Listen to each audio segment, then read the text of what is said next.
¿Cómo están, amigos, hermanos? Qué bueno que están siguiendo este estudio por las redes sociales. Les damos la más cordial bienvenida. Aquí estamos ya de forma presencial tomando este estudio de Daniel. Y vamos a dar un aplauso, gloria a Dios, para recibir a toda la gente y todos los hermanos que están siguiendo este estudio. Gracias a Dios. Sean ustedes bienvenidos. Y vamos a orar, vamos a inclinar nuestro rostro y vamos a cantar un canto que exalta y glorifica el nombre del Señor. Gracias te damos, Padre, porque nos concedes el precioso privilegio de exaltarte, de bendecirte, Señor, de cantarte a ti, Señor. Tú eres la luz del mundo, Señor. Tú eres camino, vida y verdad, Señor. A ti damos la adoración en esta mañana, en el nombre de Jesús. Amén. Cristo, tú eres la luz del mundo.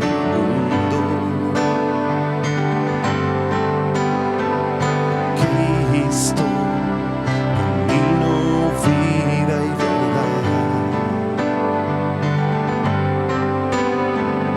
Cristo, el Cordero de Dios que quita el pecado del mundo.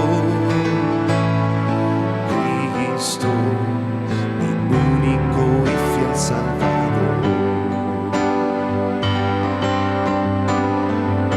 Cristo, el santo y el verdadero.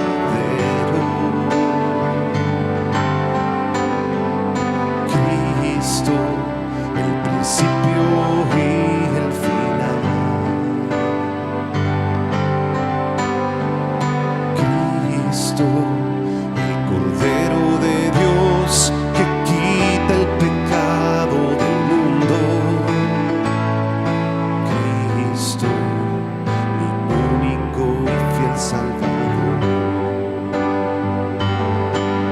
Yo he escuchado tu voz diciéndome: ven y sígueme. Pierde tu vida por mí, toma tu cruz y aprende de mí. Yo te digo a ti, Jesús, heme aquí, Señor, envíame a mí. Yo iré, quiero ser un sacrificio vivo para ti y entregarte mi cuerpo en totalidad para descubrir tu voluntad. Heme aquí.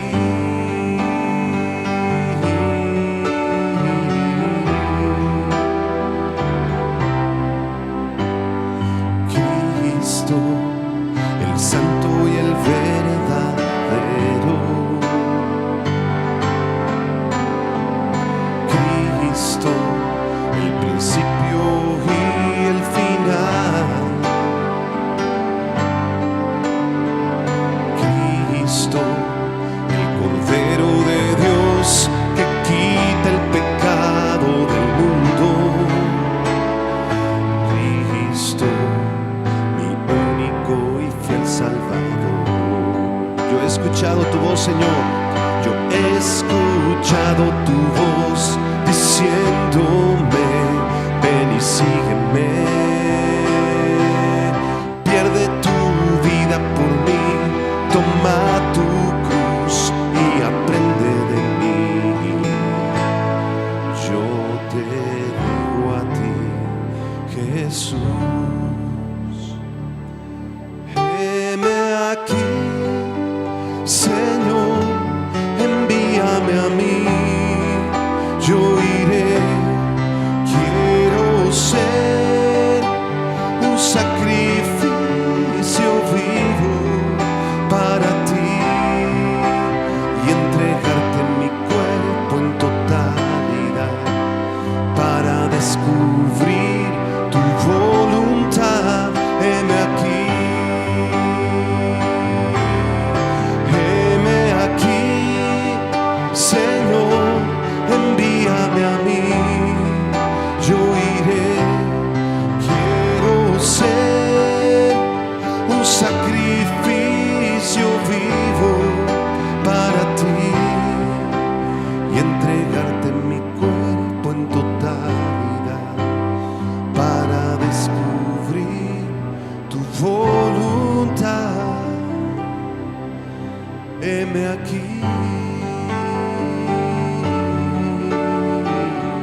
está en nuestras vidas, Señor, aquí están nuestros cuerpos. ¿Por qué no levantas tus manos y le dices: Señor, te entrego toda mi vida, te entrego mi cuerpo, te entrego mi corazón, Señor, en totalidad a ti, Señor? Heme aquí, Señor, envíame a mí. Amén. Vamos a dar un aplauso de gloria al Señor. Y ahora sí vamos a disponernos para recibir la palabra de Dios. Preparen sus Biblias y vamos a iniciar con nuestro estudio.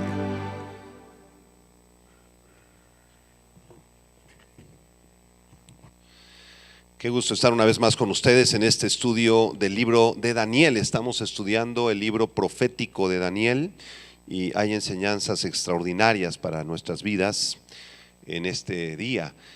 Vamos a abrir nuestras Biblias en Daniel capítulo 4, por favor. Daniel capítulo 4, versículo 28 al 33, en un tema que se titula El terrible juicio sobre Nabucodonosor. El terrible juicio sobre Nabucodonosor. Ya hemos estudiado los primeros 27 versículos y ahora vamos a continuar nuestro estudio del verso 28 al verso 33. Dice así la palabra del Señor. Todo esto vino sobre el rey Nabucodonosor. Al cabo de 12 meses, paseando en el palacio real de Babilonia, habló el rey y dijo: ¿no es esta la gran Babilonia que yo edifiqué para casa real con la fuerza de mi poder y para gloria de mi majestad? Verso 31.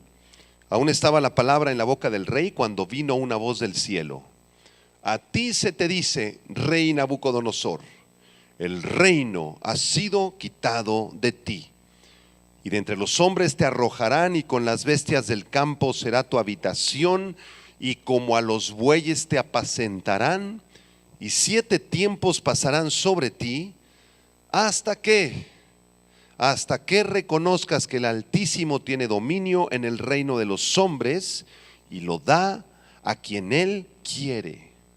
Verso 33.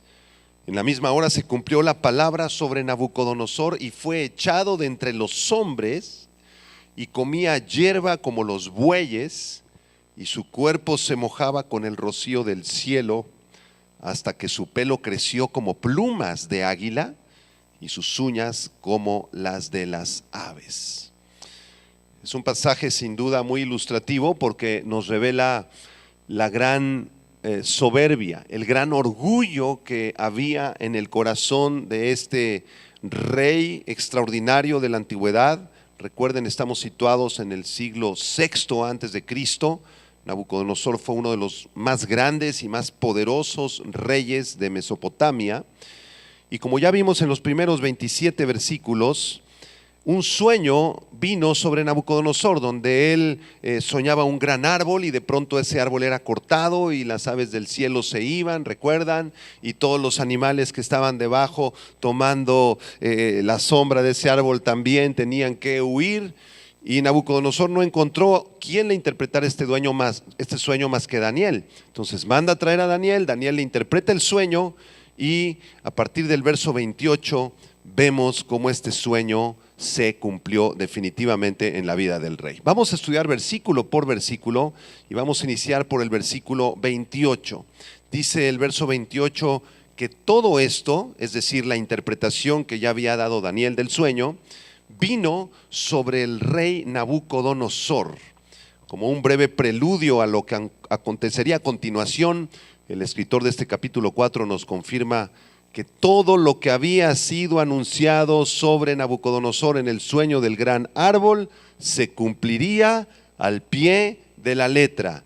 Todas estas cosas vinieron sobre Nabucodonosor. Y aquí hay una enseñanza para nosotros, porque al mismo tiempo que Nabucodonosor recibió este juicio de Dios, este juicio ciertísimo de Dios a través de esta profecía, todas las demás profecías que están contenidas en las Sagradas Escrituras también se van a cumplir. Recordemos que Dios no es hombre para que mienta, ni hijo de hombre para que se arrepienta. Él dijo y no hará, habló y no ejecutará. Números 23:19. Dios no es ningún mentiroso. todo lo que ha prometido en su palabra, todo se ha cumplido al pie de la letra. Él tiene un plan desde antes de la fundación del mundo y ese plan se ha cumplido. Dios no es hijo de hombre para que mienta, Dios no es hombre para que se arrepienta. Y también debemos recordar las palabras de Mateo 24:35, que dice: el cielo y la tierra pasarán, pero mis palabras no pasarán. Mis palabras no pasarán. La palabra de Dios es ciertísima, es verdadera. La palabra de Dios es inspirada. El Espíritu Santo sopló la palabra de Dios. La palabra de Dios es infalible, no contiene ninguna contradicción. La palabra de Dios es inerrante. Todas las letras hebreas, arameas y griegas que encontramos en la Biblia, todas esas letras fueron puestas ahí por el Espíritu Santo. Y esas letras integran palabras, y esas palabras integran pensamientos, ideas. La mismísima palabra de Dios es infalible, es inerrante en todas sus partes. En la Biblia no hay contradicciones, no hay errores y mucho menos hay mentiras.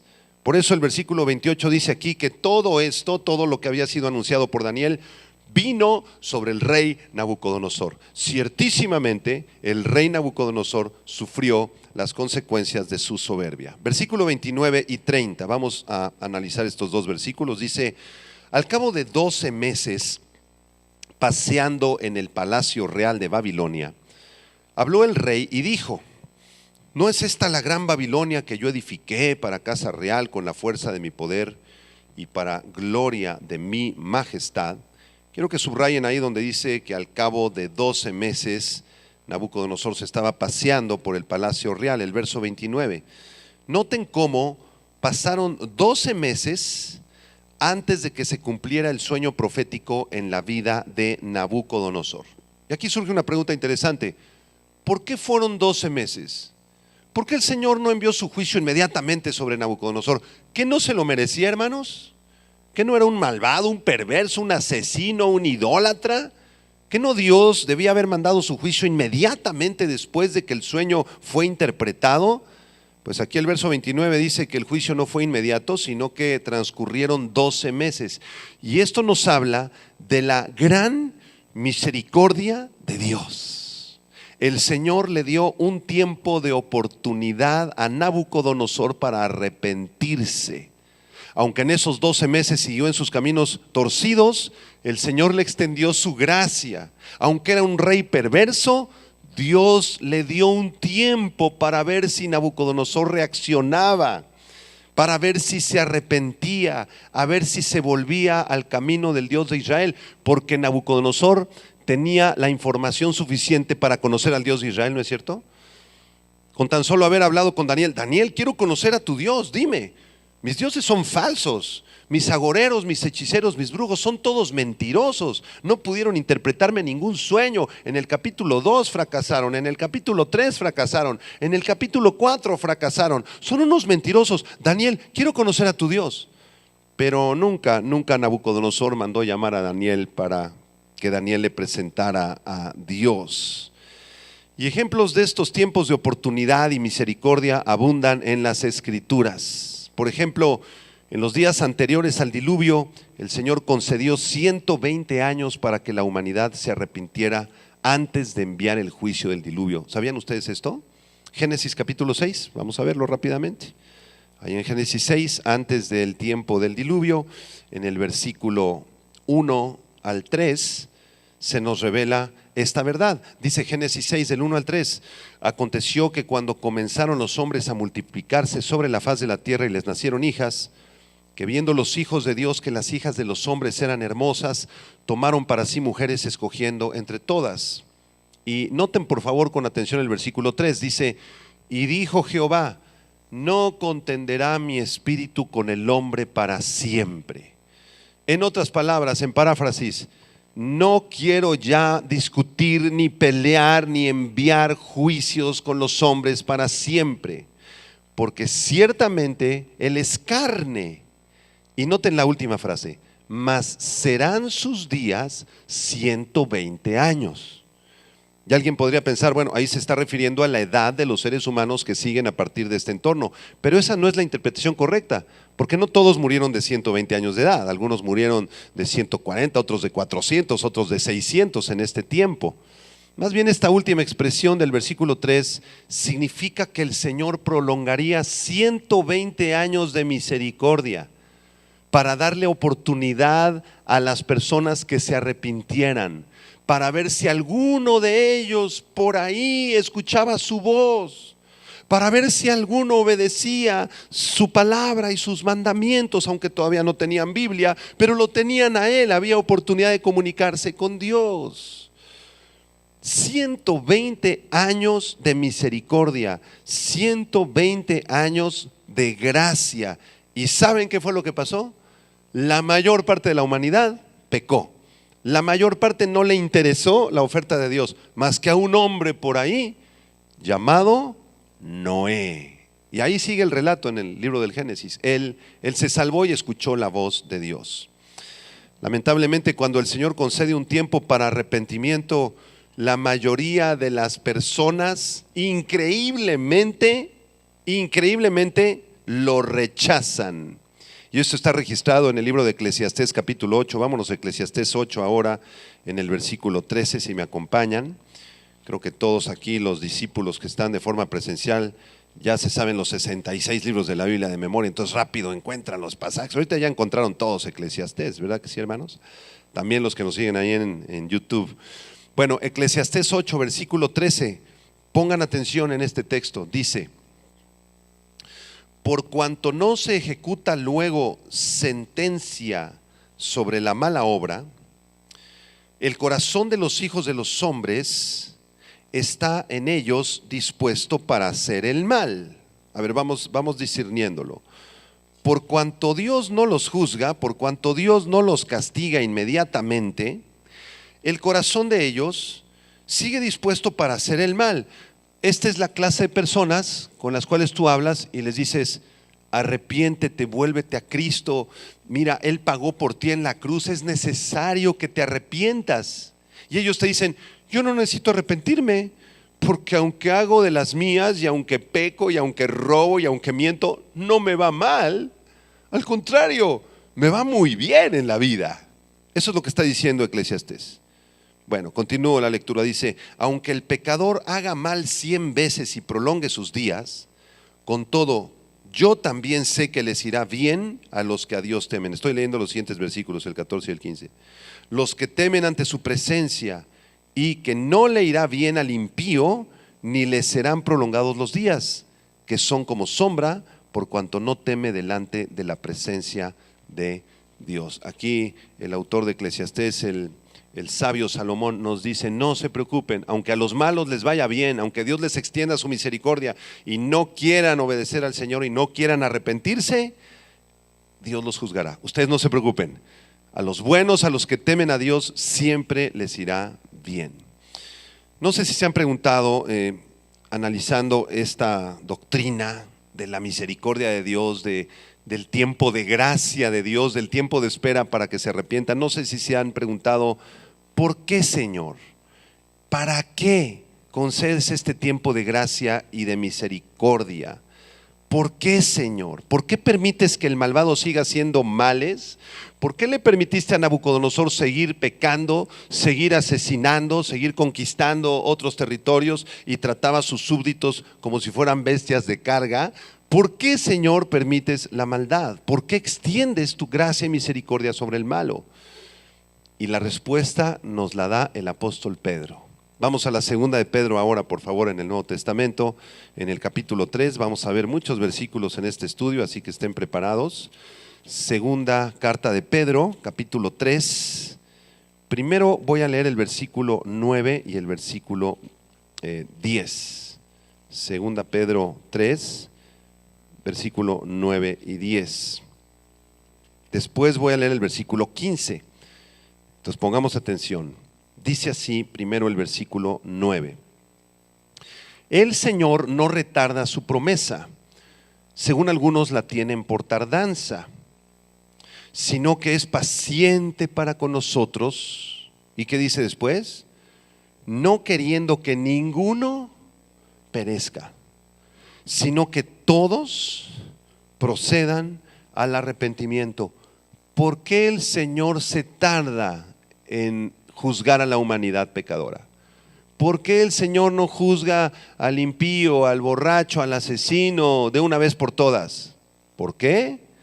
Porque el Señor desea que vengan al arrepentimiento. El Señor no quiere que perezcan, sino que procedan al arrepentimiento. Así que la próxima vez que sufras algún ataque del mal, algún asalto, algún robo, alguna traición, alguna persona perversa, maligna, malvada, que venga y afecte tu vida y que siga como si nada, y le va muy bien y prospera y financieramente le va mejor que a ti, y tal vez tú estás enfermo y esa persona está sana y le va muy bien, y tú te preguntas, ¿por qué, Señor?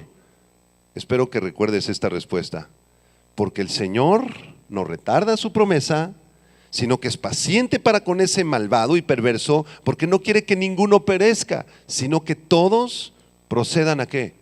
Al arrepentimiento. Versículo 10, pero, ahí el verso 10, aquí ya el Señor pone un límite, aquí ya se acabó el tiempo de la gracia y de la misericordia, pero el día del Señor vendrá como ladrón en la noche, en el cual los cielos pasarán con gran estruendo y los elementos ardiendo serán deshechos y la tierra y las obras que en ella hay serán quemadas. Llegará un día donde Dios juzgará a todos los perversos, a todos los incrédulos. Ninguno se le va a escapar al Señor, aunque se salieron con la suya en esta vida, y aunque a través de sus deshonestidades, de sus mentiras, de sus traiciones lograron enriquecerse y aparentemente tener una familia linda, entre comillas, y prosperidad económica, haciendo sus mentiras y sus deshonestidades, al Señor nadie se le va a escapar.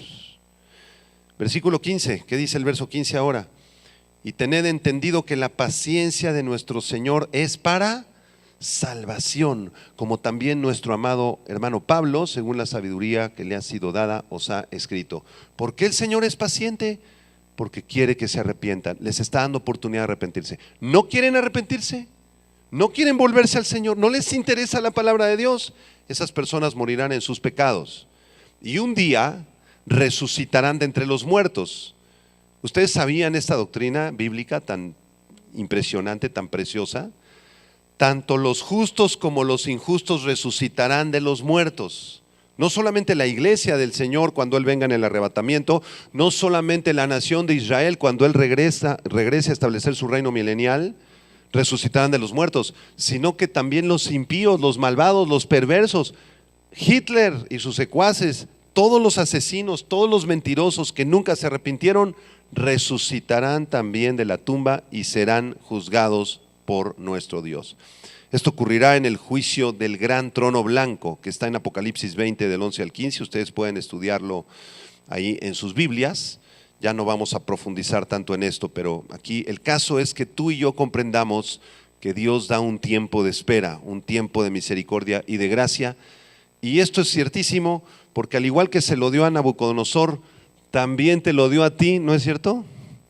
Porque muchos de los que estamos aquí no nos convertimos a la primera, ni cuando éramos chiquitos, ni cuando alguien nos predicó el evangelio, sino que muchos nos resistimos. No, ya no quiero saber nada. No, mira, eso es religión. A mí no me hables de Cristo. No me invites a tu iglesia. Y te resististe y te resististe. Algunos se resistieron menos, algunas semanas, quizá unos meses. Otros se resistieron mucho más, años, y andabas en tu rebeldía y en tus pecados en la infancia y en la adolescencia. Te hablaron, te llevaron a la escuela dominical, te llevaron al grupo de jóvenes, algún predicador te compartió y no quisiste. Pero llegó un día glorioso en el que el Señor te alcanzó, ¿no es verdad? ¿Cuántos le dan gracias a Dios por ese día glorioso? Ese fue un día maravilloso. Si quieren pueden aplaudir, no hay problema, claro. El Señor es maravilloso y Él nos alcanzó en su gracia. Imagínense que el Señor no nos hubiera esperado. A ver, hijito, quiero que escuches el evangelio a los 16 años. ¿No quisiste? Ok, a la muerte, al infierno, al juicio del gran trono blanco, vámonos. Pues todos estaríamos ya muertos en nuestros pecados, ¿verdad? Le damos gracias a Dios por su infinita misericordia. Bueno, regresamos a Daniel, en capítulo 4. Dice el versículo que estamos estudiando, el versículo 30. que después de este tiempo de gracia, en el caso de Nabucodonosor fueron 12 meses, fue suficiente, ¿no creen ustedes que fue suficiente? Claro que fue suficiente, un año completo. Después de este año, el rey se paseaba en el palacio real de Babilonia, dice el versículo 30. Y allí paseándose por los caminos del palacio, que era muy lujoso, era una cosa maravillosa el palacio de Nabucodonosor, se hizo estas preguntitas, a ver qué les parece. Nabucodonosor dice: ¿no es esta la gran Babilonia que yo edifiqué para casa real con la fuerza de mi poder y para la gloria de mi majestad? Estas se llaman preguntas retóricas en literatura. Una pregunta retórica es aquella que tiene una respuesta obvia. Nabucodonosor se está preguntando: ¿no soy yo el que edifiqué la gran Babilonia? ¿Cuál es la respuesta? Pues es obvia. Claro que sí, rey, tú la edificaste. ¿No es esta la casa real que yo levanté con mi poder y para la gloria de mi majestad? Y todos sus súbditos y brujos le hubieran contestado: oh, claro que sí, rey, tú eres el gran rey que edificaste Babilonia. Miren, Nabucodonosor, abro un pequeño paréntesis, fue conocido por sus proyectos de construcción. Él construyó los famosísimos jardines colgantes de Babilonia, que ustedes pueden buscar en internet para que se den una idea. Tenían una elevación de 122 metros, eran varias terrazas a través de las cuales fluía el agua para mantener la exuberancia de los jardines colgantes que dedicó a su esposa. Entonces ahí las personas de la alta sociedad, sus gobernantes, los caldeos, etcétera, se paseaban por esta maravilla. Imagínense 122 metros de altura en una serie de jardines que iban colgando así uno después del otro, y caía un agua como una cascada muy suave que los iba regando. ¡Qué lugar tan maravilloso debió haber sido aquel! Este se conoce como una de las 7 maravillas de la antigüedad. Y bueno, quiero que noten ahí en este versículo que Nabucodonosor pues está pecando de orgulloso. ¿Están ustedes de acuerdo? Porque él dice: ¿no soy yo el que la construí? ¿No soy yo el que la hice para la gloria de mi majestad? ¿No soy yo el que construí todas estas cosas? En otras palabras, el rey se está adjudicando el crédito por haber construido la ciudad más maravillosa de la antigüedad, los jardines colgantes de Babilonia y todos los edificios. Está hablando con altanería, como dice el Salmo 73, verso 8, hablan con altanería. Nabucodonosor era un hombre que estaba en su vanagloria, que no tenía entendimiento. Salmo 49, 20 dice que los que andan en su soberbia y en su vanagloria, pero no conocen a Dios y andan sin entendimiento, dice el Salmo 49, 20 que son como las bestias, que perecen como los animales. Y el profeta Habacuc también nos habla de que el alma del rey Nabucodonosor estaba torcida. Abran sus Biblias en Habacuc capítulo 2, por favor, allá en el Antiguo Testamento. Miren lo que dice este profeta Habacuc capítulo 2, versículo 4 y versículo 5. Dice así el profeta: he aquí que aquel cuya alma no es recta se enorgullece. Si el alma de una persona se tuerce y no está bien delante de Dios, se enorgullecerá, mas el justo por su fe vivirá. Verso 5: y también el que es dado al vino es traicionero, hombre soberbio que no permanecerá. Ensanchó como el Seol su alma, y es como la muerte, que no se saciará. Antes reunió para sí todas las gentes y juntó para sí todos los pueblos. Está describiendo de alguna manera la soberbia de todos los gobernantes de la antigüedad y también de Nabucodonosor. No era un hombre recto Nabucodonosor. Cuando no andamos bien con Dios, hermanos, cuando nos alejamos del Señor o cuando una persona no conoce a Dios, lo que pasa es que él tiene el alma torcida. Y el primer síntoma de alguien que tiene el alma torcida se llama soberbia y orgullo. Apúntalo. Una persona soberbia y orgullosa inmediatamente nos deja saber que anda lejos de Dios, que no lo conoce o que se ha alejado de Dios. Y empieza a presumirte: pues esta es mi casa, hermano. Me costó muchísimos años comprarla. Yo la compré con mi dinero. La compré para que yo habitara con mi familia y mis amigos. Además, hermano, quiero presumirle mis 7 Ferraris que tengo aquí en la cochera. Me costaron mucho trabajo, hermano.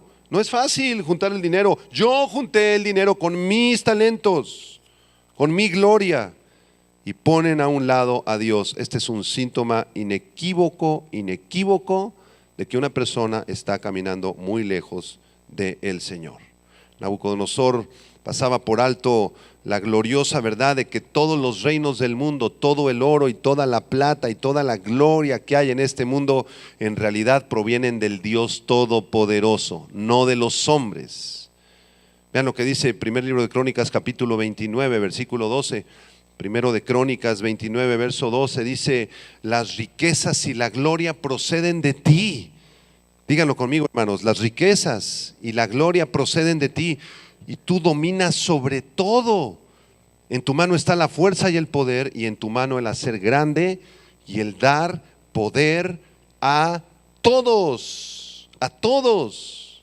¿De dónde proviene las cosas que podamos tener, las cosas materiales, la carrera que estudiaste, el negocio que tienes, el dinero que te ingresa, tu salud, tu familia, tu esposo, tus hijos, la casita donde vives, el medio de transporte que tienes? ¿De dónde proviene? De Dios, de Dios. Y no podemos perder de vista esto ni un solo minuto de nuestra vida. A veces nos concentramos en las cosas que no tenemos. Es que no tengo esto, hermano. Es que tengo problemas, hermano. Es que tengo una enfermedad, hermano. Es que no me va bien, hermano. Y no nos damos cuenta de todas las cosas que sí tenemos. En primer lugar, tenemos a Cristo como Señor y Salvador. Tenemos a nuestro Dios Todopoderoso. Él es el que nos sostiene. Él es el que nos da todas las cosas que necesitamos aún antes de que se las pidamos. ¿No es verdad, hermanos? Tenemos una familia, quizá difícil, quizá con problemas, pero tienes familia.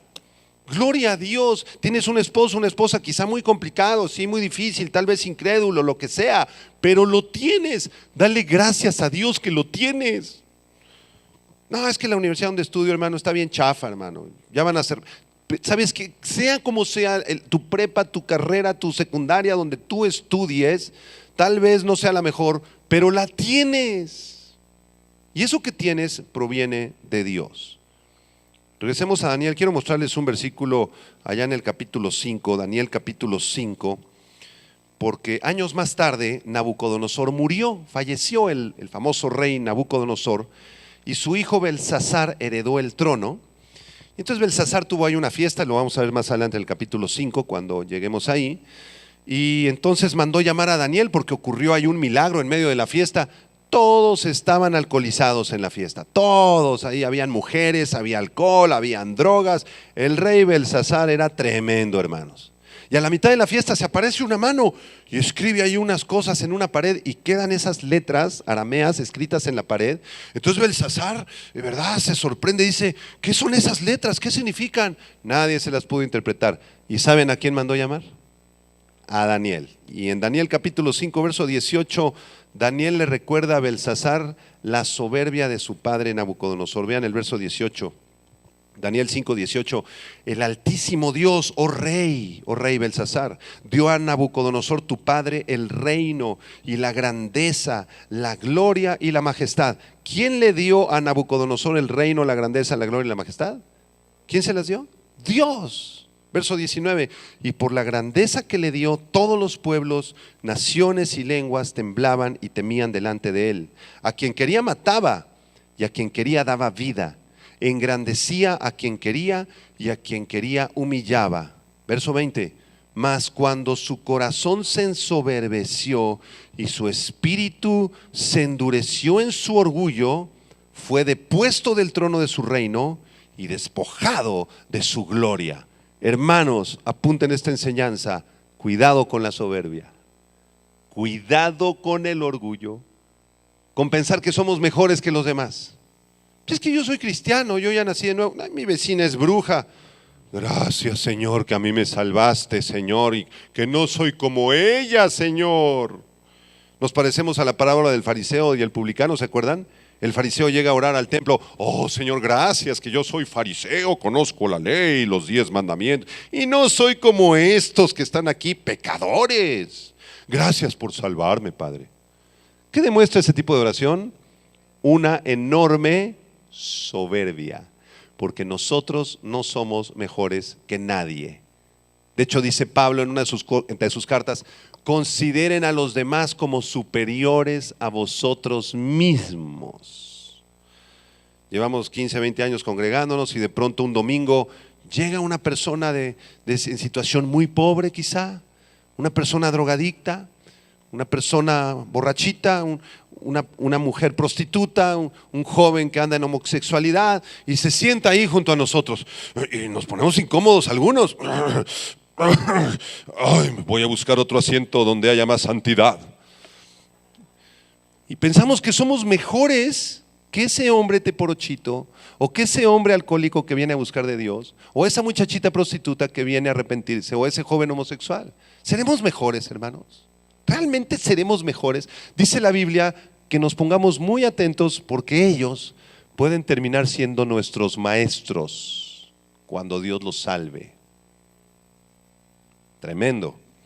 ¿Qué dice 1 Corintios 4, versículo 7? Por si hay cierta dosis de orgullo o de soberbia en alguno de nosotros, yo creo que aquí en este grupo no hay ninguna dosis de soberbia ni de orgullo en mis discípulos, pero me está creciendo la nariz en este momento. No, sí hay soberbia y sí hay orgullo en todos nosotros, hermanos. Porque la persona que diga, no, yo ya superé eso del orgullo y la soberbia, yo vivo en absoluta humildad, manso y humilde, hermano. No es cierto. Ahí estás demostrando humildemente tu orgullo. ¿Qué dice 1 Corintios 4, 7? Vamos a leerlo en voz alta. ¿Qué dice? Aquí el apóstol Pablo dice, porque, ¿ya lo tienen? Versículo 7, porque ¿quién te distingue? ¿O qué tienes que no hayas recibido? Y si lo recibiste, ¿por qué presumes? ¿Por qué te glorías como si no lo hubieras recibido? Primera pregunta aquí del apóstol Pablo, ¿quién te distingue? Oh, pues a mí me distingue la Universidad Iberoamericana, hermano. Yo tengo maestrías y doctorados, tengo mis títulos, y por eso soy una persona distinguida del resto de la sociedad que no acabó ni tercero de primaria. ¿Realmente eso te distingue? Eso es basura. En el Evangelio no sirve para nada, porque aquí lo único que cuenta en el Evangelio es el sacrificio de Cristo y la salvación que Él nos da. Así que respondan ustedes la primera pregunta, hermanos, los que tengan maestría o no la tengan. ¿Quién te distingue? Respondan, nadie. Nadie. ¿Quién podría distinguirte? ¿Quién podría hacerte creer que eres mejor que los demás? Nadie. Segunda pregunta, ¿qué tienes que no hayas recibido?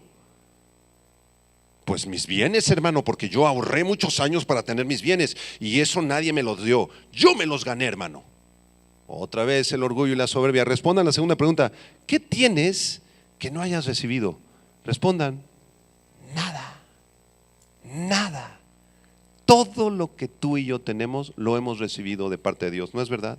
Desde nuestro cuerpo, nuestra alma y nuestro espíritu, el día que nacimos, el día que fuimos concebidos, y después te pusieron por ahí una mantita azul o rosa, dependiendo si eras niño o niña, y luego mamá, por la infinita gracia y milagrosa del Señor, te dio leche materna, y si no te pudo dar leche materna, de alguna o de otra forma el Señor suplió la necesidad. Tenemos un familiar muy cercano que cuando nació su mamá se puso muy grave y entonces él fue sostenido con leche de burra. Una burrita que estaba ahí en el rancho, ¿verdad? Y que tenía sus burritos, ahí le sacaron su leche y sobrevivió. ¿Qué tienes que no hayas recibido? Absolutamente nada. Les digo algo, todos tenemos una dosis de orgullo y de soberbia. Todos, ninguno nos escapamos, todavía estamos en un cuerpo de carne. Y a veces el orgullo y la soberbia se esconden por ahí, se esconden en un lugar muy profundo del corazón, ¿verdad? Y empezamos a pensar que somos mejores, empezamos a presumir ciertas cosas que no deberíamos de presumir. Les pongo un ejemplo acá de este lado del ministerio, del pastorado, de los directores de alabanza, el ambiente donde yo me desenvuelvo. Hace algunos años un muchacho nuevo dirigió la alabanza por primera vez. Cantó muy bonito, dirigió, etcétera. Entonces se baja inmediatamente después de que terminó la alabanza y me busca. Y me dice, pastor, ¿cómo lo hice? ¿Me salió bien? Yo canto bonito, pastor, pero no, dígame si me desafiné. ¿Cómo sonó, pastor? ¿Cómo sonaron las bocinas, pastor? ¿Lo hice bien, pastor? Respóndanme ustedes esta pregunta. ¿Qué le interesaba más a ese muchacho? ¿La gloria de Dios o su propia gloria? Pero está muy escondido, ¿verdad? Porque no se nota a primera vista. Tú podrías decirle, lo hiciste bien, hijo, Dios te usó, qué bonito cantas. No, en vez de eso mejor lo exhorté. Le dije, esas preguntas no las hagas, mejor arrepiéntete. Y cuando bajes de la alabanza, pregúntale en primer lugar al Señor, Señor, lo que yo canté, lo que yo hice, te trajo gloria a ti, Señor. Tu presencia se sintió, Señor. Tu nombre fue exaltado, tu nombre fue glorificado, Señor. Eso sí me preocupa, eso sí me preocupa. No si sonó bien o si lo hice afinado. Y si lo hice, qué bueno, Señor, porque ni siquiera eso lo he recibido. Bueno, regresamos a Daniel 4:31 después de esta extensa explicación del versículo anterior. Vamos al verso 31, vamos a avanzar. Daniel 4:31, aún estaba la palabra en la boca del rey. Recuerden, después de haberse ensoberbecido, ¿no soy yo el gran Nabucodonosor? ¿No hice esto y aquello yo? Cuando de pronto vino una voz del cielo, era la voz de Dios, y le dijo, a ti se te dice, rey Nabucodonosor, el reino ha sido quitado de ti. El reino ha sido quitado de ti. Después de un año de gracia y misericordia, mientras Nabucodonosor estaba alardeando acerca de sus grandes logros y de su gran gloria, se escucha esa voz de Dios. Ya no era una voz silenciosa de gracia y de paciencia. Ahora era una voz de juicio. Si es cierto, nuestro Dios es lento para la ira y grande en misericordia. Su misericordia es grande hasta los cielos. Y en este instante estamos viviendo el tiempo de la gracia, la dispensación de la gracia, desde Pentecostés hasta el arrebatamiento. Gracia, misericordia, perdón, amor de Dios para todo aquel que lo busque. Amén. Pero el día del arrebatamiento de la iglesia, cuando nos vayamos al cielo, hermanos, se acabó la misericordia. Porque Dios también tiene que juzgar. Se acabó el tiempo de espera, se acabó el tiempo de gracia. Y aquí justamente fue cuando se le terminó su tiempo de gracia a el rey Nabucodonosor. Esta voz celestial nos hace recordar la forma en que murió el rey Herodes, cuando al igual que Nabucodonosor no le dio la gloria a Dios. ¿Recuerdan allá en Hechos capítulo 12? Veamos este pasaje rápidamente para recordarlo. En Hechos capítulo 12, versículo 21 al 24, se nos relata la muerte del rey Herodes. Hechos 12, voy a leer desde el 20. Dice, y Herodes estaba enojado contra los de Tiro y Sidón, pero ellos vinieron de acuerdo ante él y sobornado Blasto, que era camarero mayor del rey, pedían paz porque su territorio era abastecido por el del rey. Y un día señalado, Herodes, vestido de ropas reales, se sentó en el tribunal y les arengó. Y el pueblo aclamaba gritando, voz de Dios y no de hombre. O sea, imagínense, se para este rey Herodes, vienen estos funcionarios de Tiro y de Sidón que tenían asuntos comerciales con el rey Herodes y querían reanudar el asunto comercial. El rey Herodes se para, habla, y estos tipos dicen, tu voz es la voz de Dios, rey Herodes, voz de Dios, no de hombre. Imagínense que el rey Herodes se sentía un dios.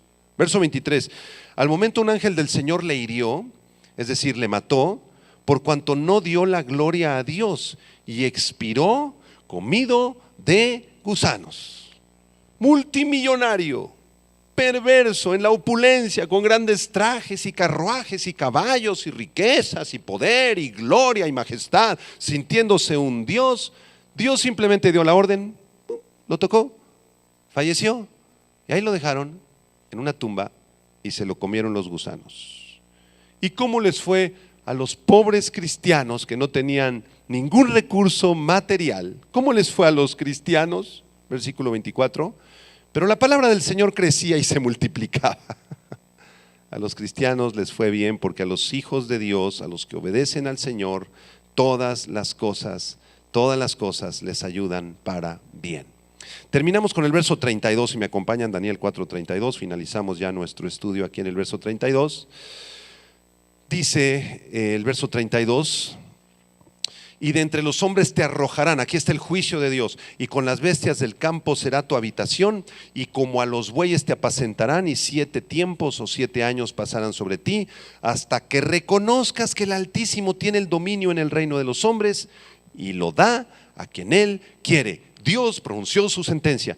Y hermanos, todavía Dios fue bien misericordioso con Nabucodonosor porque merecía la muerte y no lo mató. ¿Qué hizo Dios? Le envió un juicio a través del cual perdió el raciocinio, perdió su mente, perdió su habilidad de pensar, el rey Nabucodonosor, y fue arrojado con los bueyes del campo. Impresionante. Daniel 5, verso 20 y 21 nos da más detalles de esto que pasó con Nabucodonosor. Vean Daniel 5, versículo 20 y 21. Dice el versículo 20: mas cuando su corazón se ensoberbeció y su espíritu se endureció en su orgullo, fue depuesto del trono de su reino y despojado de su gloria, y fue echado de entre los hijos de los hombres, y su mente se hizo semejante a la de las bestias, y con los asnos monteses fue su morada. Hierba le hicieron comer como a buey, y su cuerpo fue mojado con el rocío del cielo, hasta que reconoció que el Altísimo Dios tiene dominio sobre el reino de los hombres, y que pone sobre él al que le parece. Hermanos, creo que hay una enseñanza muy grande en estos versículos. Se cumplió la palabra sobre Nabucodonosor, fue echado entre los hombres, comió la hierba con los bueyes, su cuerpo se mojaba con el rocío del cielo, hasta que su pelo creció como plumas de águila y sus uñas como las de las aves. Es decir, no se pudo cortar las uñas, no se pudo cortar la barba, no se pudo cortar el cabello, y después de estos 7 años parecía, no sé hermanos, ¿qué parecía? Como un animal. Las uñas se le retorcieron, el cabello le creció seguramente hasta la altura de las rodillas, su barba no le permitía comer adecuadamente, se hizo herbívoro, comía con los bueyes, y cuando los súbditos y los caldeos y los primeros ministros de otros países venían a visitarlo: oh gran rey Nabucodonosor, ¿qué te pasó? Ni siquiera podía pronunciar ninguna palabra en el idioma babilónico. Impresionante. Impresionante.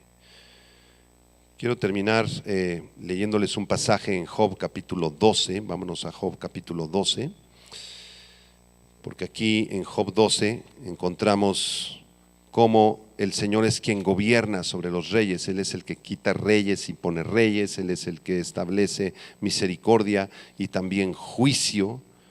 Nuestro Dios es sabio, nuestro Dios es maravilloso, y nuestro Dios es quien gobierna con justicia y con verdad sobre todo el universo. ¿Cuántos creen eso? Amén. Bueno, Job, yo lo voy a leer en la versión Biblia de las Américas, que me parece un poquito más clara. Job capítulo 12, versículo 13 en adelante. Job 12, versículo 13. Acerca de Dios dice: en Él están la sabiduría y el poder, y el consejo y el entendimiento son suyos. He aquí Él derriba y no se puede reedificar, aprisiona a un hombre y no hay liberación. He aquí Él retiene las aguas y todo se seca, y las envía e inundan la tierra. En Él está la fuerza y la prudencia, suyos son el engañado y el engañador. Él hace que los consejeros anden descalzos y hace necios a los jueces. Rompe las cadenas de los reyes, ata sus lomos con cuerda. Hace que los sacerdotes anden descalzos y derriba a los que están seguros. Priva del habla a los hombres de confianza, como le pasó a Nabucodonosor, y quita a los ancianos el discernimiento. Vierte desprecio sobre los nobles y afloja el cinto de los fuertes. Revela los misterios de las tinieblas y saca a la luz la densa oscuridad. Engrandece a las naciones y las destruye, ensancha a las naciones y las dispersa. Priva de inteligencia a los jefes de la gente de la tierra y los hace bajar por un yermo sin camino. Andan a tientas, en tinieblas, sin luz, y los hace tambalearse como ebrios. Creo que es un pasaje muy ilustrativo que concuerda con lo que estamos estudiando acerca de Nabucodonosor. Dios lo humilló, lo llevó a comportarse como bestia, como un animal salvaje. ¿Cuál es la lección para nosotros? ¿Cuál es la lección para nosotros? Somos la iglesia de Jesucristo. Humillaos delante del Señor y Él os exaltará. Vivir una vida de humildad, hermanos. Humillarnos delante del Señor todos los días. No reclamar, no vivir quejándonos, no vivir señalando a los otros. Tú tienes la culpa de mi situación, tú tienes la culpa de lo que me está pasando. Ese es un síntoma de soberbia, de orgullo. No molestarnos por las cosas que no salieron como nosotros pensábamos. Tú pensaste que ibas a llegar a las 4 de la tarde, tocó tráfico, llegaste a las 7 y ahí vas en el tráfico. Te pareces a Nabucodonosor, tocando el tráfico, reclamando, puro orgullo. ¿Qué Dios no tiene control del tráfico del periférico? Por favor. ¿Que Dios no tiene control de las circunstancias de tu vida, de las más pequeñas, así como de las más importantes? ¿Que Dios no gobierna desde su trono de gloria?